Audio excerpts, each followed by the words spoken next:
मैं आपको एक बात बताऊं, एक सुच्ची बात बताता हूं, मेरी बात ध्यान से सुनना। आप में से बहुत सारे लोगों को डर लगता होगा, नो डाउट, न्यूमेरिकल होती ही चीज ऐसी, लेकिन एक बात बताऊं, न्यूमेरिकल में सारे न्यूमेरिकल पहली बात तो डरावने नहीं होते। मुझसे अगर पूछोगे तो आप सोचो कि आपके न्यूमेरिकल के पोर्शंस हैं कौन से। एक तो सॉल्यूशन चैप्टर है, एक सॉलिड स्टेट है, इसके अलावा एक इलेक्ट्रोकेमिस्ट्री है, एक केमिकल काइनेटिक्स है, बस 4 ही तो चैप्टर हैं। उनमें से सबसे आसान न्यूमेरिकल आते हैं सॉल्यूशन चैप्टर के, और फिर सॉलिड स्टेट के भी ठीक ठाक होते हैं, ईजी होते हैं, और सबको पता है कि सॉलिड स्टेट में से सवाल कहाँ से आएगा।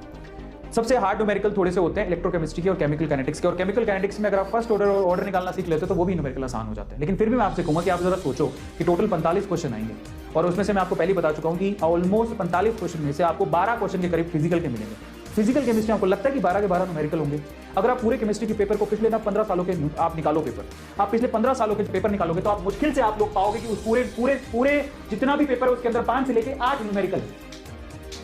5 से लेके 8 न्यूमेरिकल है, मतलब 45 क्वेश्चन में से अगर मैं 8 भी पकड़ के चल लूं तो आप खुद से सोचो कि आपके पास अभी भी 37 क्वेश्चन ऐसे हैं जहां पर जिसके अंदर न्यूमेरिकल है ही नहीं। और एक और बात, उन 8 न्यूमेरिकल में से मैं आपको गारंटी दे सकता हूं कि इस 8 न्यूमेरिकल में से 5 न्यूमेरिकल बच्चों के जैसे होते हैं, बहुत आसान, जो कि फॉर्मूला बेस्ड होते हैं। ये इतने आसान होते हैं कि कोई भी बच्चा कर लेगा, आपको इसके लिए इतने डरने की जरूरत ही नहीं है। पीछे बचे 3 क्वेश्चन, हमें क्या जाता है 3 क्वेश्चन छोड़ भी देंगे तो 45 में से अगर आप लोग 42 क्वेश्चन भी करके आगे तो आपका टारगेट पूरा हो जाएगा। इनफैक्ट आप केमिस्ट्री में 40 क्वेश्चन की टारगेट बना के चलते हो।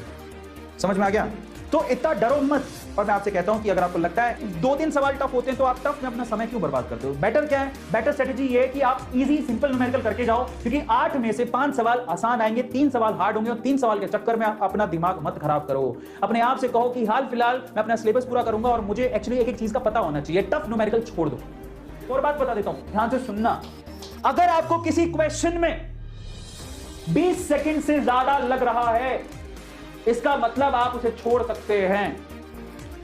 अगर आपको किसी क्वेश्चन में 20 मिनट थोड़ा कम बोल दिया, आप 30 सेकंड लेके चल दो। अगर आपको किसी क्वेश्चन में 30 सेकंड से ज्यादा लग रहा है, वो टफ है, उसको छोड़ दो, कोई फायदा नहीं। एक सिंपल मैं आपको क्राइटेरिया दे रहा हूं, आपने क्वेश्चन पढ़ा, क्वेश्चन के बाद उसके 30 सेकंड से अगर आपको ज्यादा लग रहा है उसको सोल्व करने में, तो वो न्यूमेरिकल आप छोड़ दो, बेमतलब का समय बर्बाद मत करो।